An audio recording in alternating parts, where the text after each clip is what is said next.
What's up, Jabroni Steven here. Welcome back to yet another reaction. Today we are hopping into Good Omens, episode number 1, In the Beginning. Hopefully you guys have been enjoying the series. If you have, like, comment, and subscribe to the channel.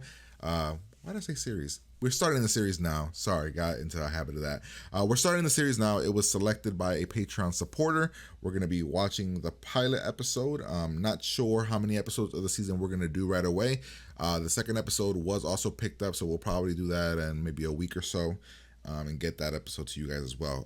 If you guys didn't know, over on Patreon, I have a pilot program tier where you can select a pilot of an episode and episodes after that if you want to at a certain tier on Patreon. And this is one of them. So if you're watching this on YouTube, it's a good chance that the second episode is up on Patreon as well. So check it out if you want to. If you don't want to, that's cool. Hit the like button over here, notification bell, and pretty much like, comment, and subscribe. Here we go. Nice. And with an apple.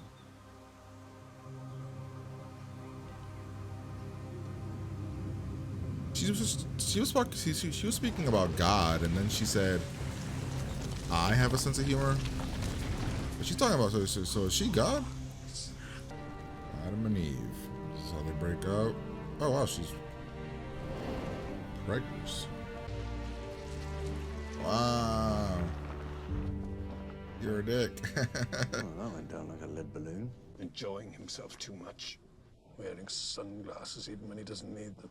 All hail Satan, all hail Satan. Hi guys. Yeah, sorry I'm late, but you know how it is on the A40 at Denham. I tried to cut up towards Chorley. Now that we are all here, let us recount the deeds of the day. Our moment of eternal triumph awaits. Triumph. And you will be a tool of that glorious destiny. Glorious. Tool. Yeah. Okay, I'll be off then. Clement Thaddeus, darling. Breathe, honey. Just breathe. Hey, I'm breathing, goddammit. Nick Offerman. Why aren't you here? Honey, I'm with you. And give her back our master's child. What the hell? Everything is ready. Tonight, it begins. The nuns are evil. Sister Mary Loquacious. Yes, excuse me, Mother Superior. I was wondering where the other baby was going to come from. Not the American baby. I mean, that's obvious. That's just the birds and the bees. But, you know, the, Bad one. Excuse me, Mother Superior. I didn't get a job. Probably an oversight. Yes, of course. Oh. You could make sure there are biscuits, the kind with pink icing. Started yet? They made me go out. Any idea how long we've got? Well, I think we were getting on with it, Doctor. Got it. What room's she in? We're in room 3. Room 3, got it? Oh, fuck.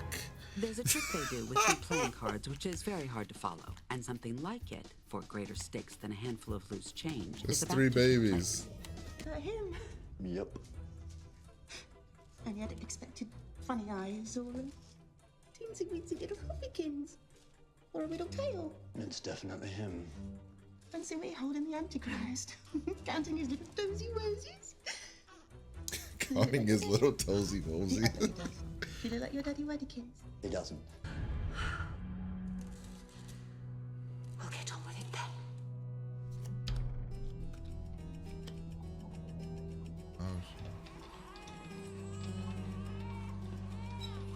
With his head to the tips of his hoofy woofies, which he hasn't got. All present and correct, is he? Oh, yes. It's normal. Very, So Nick Offerman and his wife were supposed to get the devil baby. As methods of human communication go, the human wink is quite versatile. For example, Sister Teresa's meant, Where the hell have you been? We're ready to make the switch. And here's you in the wrong room with the adversary, destroyer of kings, angel of the bottomless pit, prince of this world, and lord of darkness, drinking tea. Sister Mary, on the other hand, had thought that Sister Teresa's wink was more on the lines of, Well done, that Sister Mary. Switched over the babies all by herself. Now, indicate to me the superfluous child, and I shall remove it and let you get on with your tea with His Royal Excellency, the American Ambassador. Extra baby removal. So is this kid gonna be like evil as hell? little one. Or family? Do you know? Crowley and Aziraphale have been meeting here for quite some time. You're sure it was the Antichrist? I should know I delivered the baby. Oh, not delivered, you know. handed it over. It's the end of the world we're talking about. It's not some little temptation. I've asked you to cover for me while you're up in Edinburgh for the festival. You can't say no. No. We can do something. I have an idea. No, I am not interested. Well, let's have lunch. I still owe you one from little frou-frou cocktails with umbrellas. Crowley, I've told you, I'm not helping Look you. at the way look at David Tennant, the way he's walking. He's I like, am an angel, you are a demon. We're hereditary enemies. Get thee behind me, foul fiend. After you. he's like a. That night, Arthur and Deirdre Young proudly took the baby. I have heard rumors that your boss really loves the sound of music. Fancy spending eternity watching that? Could literally climb every mountain over and over and over and over and over and over and over. I don't like it any more than you do, but I told you, I can't What an interesting ass concept, yo. Like so weird. Oh, young Master Warlock. His name is Warlock. The fucked up part is they're at the wrong kid's house. I'm 5. Weird version of Mary Will you Poppins. sing me a lullaby, Nanny? Of course, dear. There are many doors that will take you to heaven or to hell. But when Crowley and Aziraphale report in an official capacity to their respective head Holy shit. offices, they take the main Oh, that's cool. entrance. Look at the thing. That's so cool. With anyone yet? Not yet, but there's more to evil than just killing people, eh? I suppose. But it's fun. Have you encountered any problems from the opposition? Forward every stream. Dude, did he have a cross on his teeth? So the fuck up of the show is gonna be that they're with the wrong kid, so the real kid's gonna be like a evil son of a bitch. The boy's too normal. He's big. He's the biggest we've got. Only the best for our young master to be. Do you think he's hungry? Only one way to find out. You, get in there. Me? Yes, yes, you.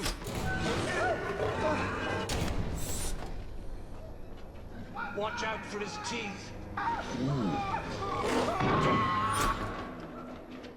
It's not like you didn't tell him to look. No.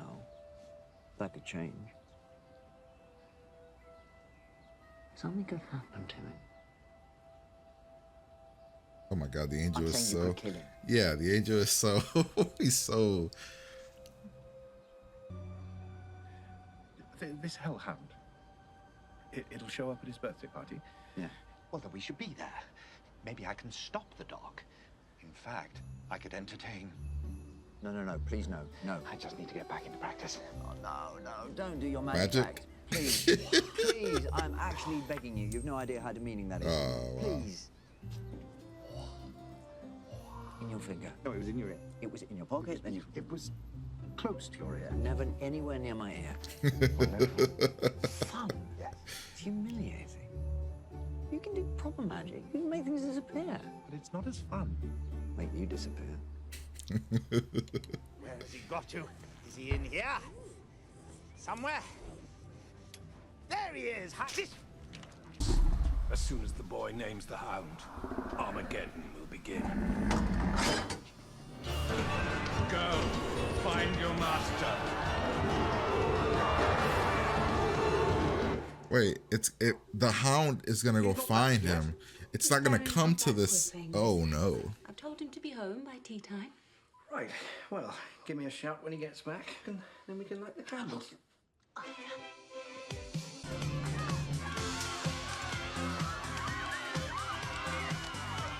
That was the best 11th birthday ever! Big helly hellhound. Yes, okay, great talking to you. No dog. No dog. Wrong Oh, they're boy. gonna- Wrong boy. Oh my The Jesus. right boy was playing in the woods with his friends. Saddle and 12 gears. Is he and gonna everything. look regular? And do you know what they got me? A girl's bike with a basket. But you are actually a girl, Pepper. That's just sexist. I want a dog. And this is the moment, the naming. This will give it its purpose, its function, its identity. This is the moment that sets Armageddon into motion. The hellhound growls a low rumbling snarl of spring-coiled menace. The sort of growl that What's the starts in name? the back The of name's one gonna throat be and ends so- up deep in someone else's.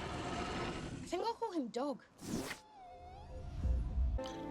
Dude, I would be like, dude, all right, what kind of are you a genie? Are you a sorcerer? What the hell? How do you say you want a dog and it just shows up? Armageddon is days away, and we've lost the Antichrist. Why did the powers of hell have to drag me into this anyway? Wherever he is, that's the dog. He's named it. It's done. He's coming into his power. We're doomed. Well then, welcome to the end times. Oh man. All right.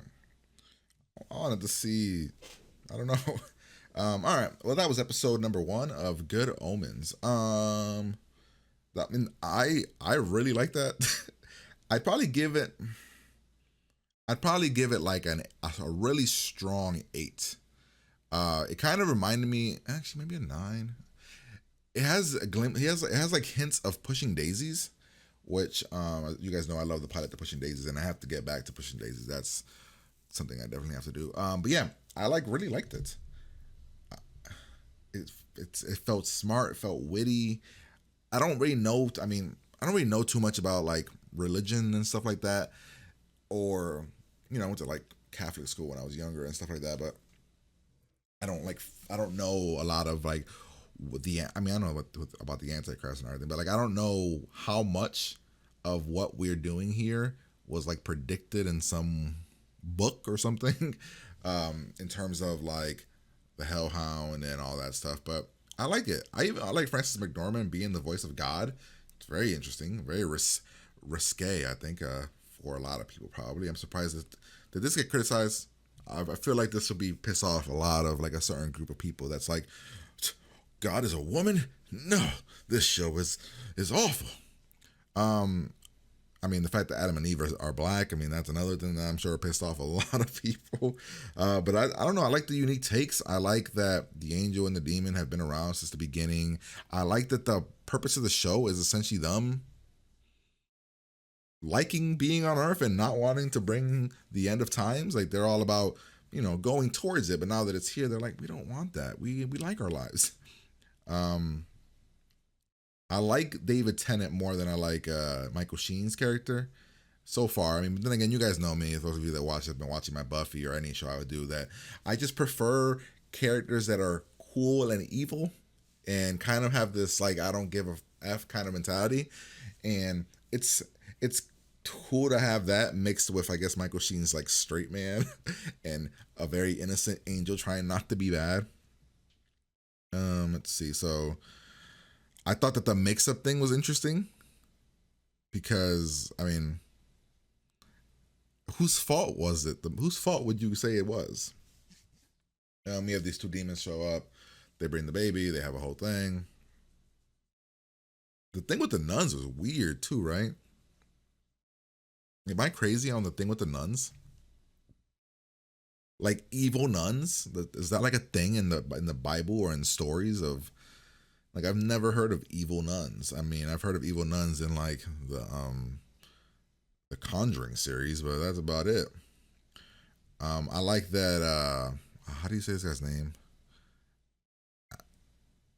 Azrael. He's just, I don't know. He seems like he likes pretending to be human, and he eats sushi and drinks tea, and he's just having a good time. What's this guy's name? John Hamm's name. John Hamm's name is Gabriel. Oh, I know. I mean, that's the angel, Gabriel. Okay. Gabriel's kind of douchey. A little bit. I don't know. Or smug. Maybe not douchey. Maybe smug is the right word. Then, so the scenario is essentially there's a woman giving birth to a U.S. senator's having a baby, a regular couple's having a baby, and then the demon baby's coming. And they wanted to get into a U.S. senator because there would have been a kid that was surrounded by power. Like, Why did it matter where the kid was? You know what I mean? Like, why? I don't understand why it mattered. Like, why did it have to be like why did it have to be in the hands of the government person? But whatever. So essentially, that's all happening. Nick Offerman, I thought was gonna be in the show more, but he literally didn't do anything. So I don't think Nick Offerman's actually gonna be in the show. Because now that we're going to be looking for the Antichrist is not with Nick Offerman. He's with the other family. So, you know.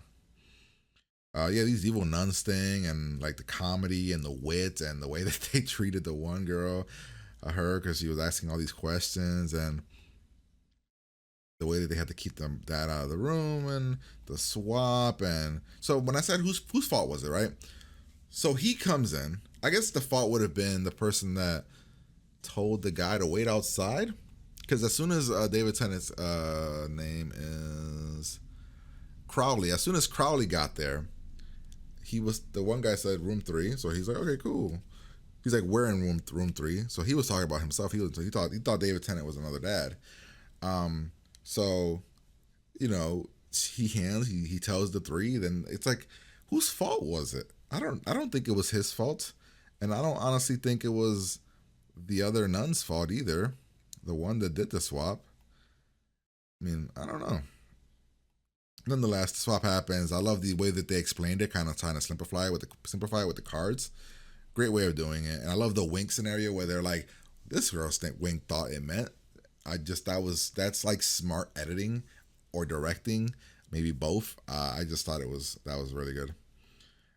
So let's see. We then hop here. The baby happens, and then I thought it was gonna be like a leading up to everything, but like the final episode would be when the Antichrist comes. But no, when the Antichrist like gets his power and becomes like this evil person. But we skipped literally. We saw the baby. Then when he was like 6, and then when he's like 13 or whatever the hell. So we kind of skipped over all of that. But, you know, we're talking. They have to put on the illusion that Crowley's trying to be evil, and then that the other guy's trying to make him good, and they're trying to do a balance, and they're putting on these disguise. Well, actually, Crowley doesn't have a disguise. He has a disguise. So, again, we're trying to put on the illusion that we are trying to do our jobs and do it right. But, you know, we haven't gotten to that point yet. So, let's see. This is when we decide to do everything. Oh, man, the way that they stop being drunk is kind of cool, too. Oh, the one guy screwing over the nun, and essentially the nun's job is done, so the demons were being an asshole to her. All right, so then we have the, you know, disguising, raising up the kid, trying to balance it out. Oh, this was cool, too. The way that they kind of separated, going to heaven and to hell, because like that's really, really a cool illusion, like a way of making it look very awesome. John Hamm tells him that you're doomed to fail, so it's a mission that, you know, you're gonna fail no matter what, and we need it to fail because we can't avoid war. We have to have the war. All right, so let's see. Then we meet the Hellhound. We meet the kid. The kid's seems like a normal kid. Then they say when the Hellhound comes, as soon as you name it, that's when the end of times comes or whatever. We do this weird thing with the magic trick, the party. The kid didn't look bad. The Antichrist kid didn't look bad. The Hellhound actually looked kind of cool. The design of him, pretty cool. But the kid didn't look bad. He looks regular. Now, was it always supposed to be Crowley's job to turn him evil? Right? It was Crowley, whatever. It was supposed to be his job to turn him evil, and since he wasn't around, the kid didn't turn evil. The kid literally turned into a normal kid with the powers of the Antichrist and a Hellhound. Right? Am I getting that correct? Because interesting concept. Yeah, and then okay, so and also the thing with the naming, the God said he was like, or she was like, when the name will define the dog or whatever, and he just called it dog, and then the dog turned into a dog. So if he would have called him the killer of man, would it have stood like this? Is that what they were trying to imply? I like how they realized, they're like, oh, the wrong kid. Yep, the wrong kid. Like I like when they're in the car, and then the car, and then like they realize it. And yeah, so essentially, what did they say here? You sure? I feel it's done. He's coming into his power. We're doomed. He says Armageddon has begun or something. Welcome to the end times. Welcome to the end times. So yeah, that's the episode. Like I said, I actually really enjoyed it. I'd give it like a really strong 8. My only reason for not going a bit stronger is because we didn't really have. It was all set up. It's a lot of build, like a lot of setting up things. We got to introduce all the characters, and we didn't really get a sense of. I mean, we got to see what the show's going to be. The show's going to be these two guys trying to find the Android guys, trying to save their own asses and not have to go to the war and end the world or whatever and lose everything. So, I don't know. But I enjoyed it. I gave it like a really strong 8. Hopefully you guys enjoyed it as well. If you did, like, comment, and subscribe to the channel. Head over to Patreon for the full, uncut, unedited reaction. You can get episodes early over there. So episode 2 is one that has been picked up. So we will definitely be doing that maybe in a week or so. So be on the lookout for that on Patreon if you are interested. If you're not, don't worry. When the episode shows up, you can get it. But yeah, I'm going to get out of here, and I will talk to you guys later.